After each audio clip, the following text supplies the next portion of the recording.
നമസ്കാരം. കോഴിക്കോട് എരഞ്ഞിപ്പാലത്തെ ലോഡ്ജ് മുറിയിലെ യുവതിയുടെ മരണത്തിൽ യുവതിക്കൊപ്പം മുറിയിലുണ്ടായിരുന്ന അബ്ദുൾ സനൂഫിനായി അന്വേഷണം അയൽ സംസ്ഥാനങ്ങളിലേക്കും വ്യാപിപ്പിച്ചിരിക്കുകയാണ് പോലീസ്. അബ്ദുൾ സനൂഫിനെതിരെ കൊലക്കുറ്റം ചുമത്തി പോലീസ് കേസെടുത്തിരുന്നു. യുവതിയെ കൊലപ്പെടുത്തിയ സംഭവത്തിൽ പ്രതിയെന്ന് കരുതുന്ന അബ്ദുൾ സനൂഫ് കേരളം വിട്ടതായി പോലീസിന്റെ സംശയം. തിരുവല്ലാമല സ്വദേശി അബ്ദുൾ സനൂഫാണ് കേരളത്തിൽ നിന്ന് കടന്നുകളഞ്ഞതായി പോലീസ് സംശയിക്കുന്നത്. ഇതേ തുടർന്നാണ് പ്രതിക്കായി അയൽ സംസ്ഥാനങ്ങളിലേക്ക് പോലീസ് തെരച്ചിൽ വ്യാപിപ്പിച്ചത്. ഇയാൾക്കായി വാണ്ടഡ്സ് നോട്ടീസും പോലീസ് പുറത്തിറക്കിയിട്ടുണ്ട്.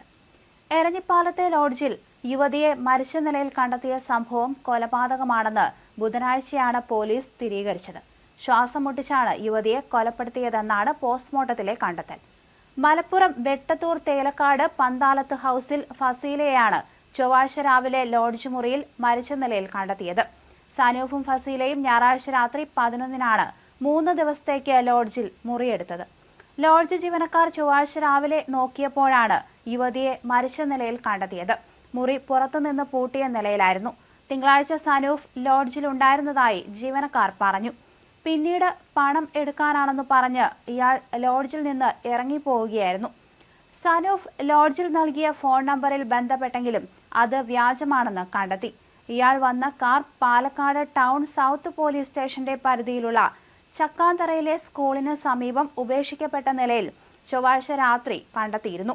2 തവണ വിവാഹമോചിതയായ ആളാണ് ഫസീന. വിവാഹമോചന കേസ് നടക്കുന്നതിനിടയിലാണ് സനൂഫിനെ പരിചയപ്പെടുന്നത്. സനൂഫ് ലോഡ്ജിൽ നൽകിയ മേൽവിലാസത്തിലല്ല അയാൾ താമസിച്ചിരുന്നതെന്നും അന്വേഷണത്തിൽ കണ്ടെത്തിയിട്ടുണ്ട്. നേരത്തെ സംഭവത്തിൽ അസ്വാഭാവിക മരണത്തിനായിരുന്നു കേസ് രജിസ്റ്റർ ചെയ്തിരുന്നത്.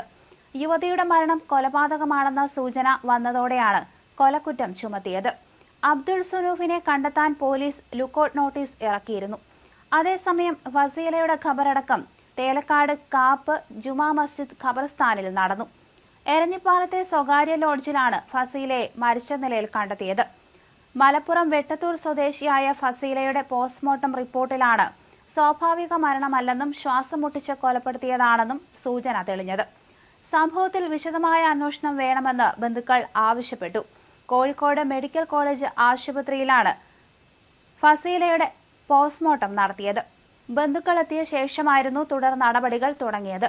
ഫസീലയുടെ ഉപ്പയും സഹോദരിമാരും മോർച്ചറിയിലെത്തി. ജോലിയുമായി ബന്ധപ്പെട്ടാണ് ഫസീല കോഴിക്കോട് എത്തിയതെന്നാണ് ബന്ധുക്കൾ അറിയിച്ചത്.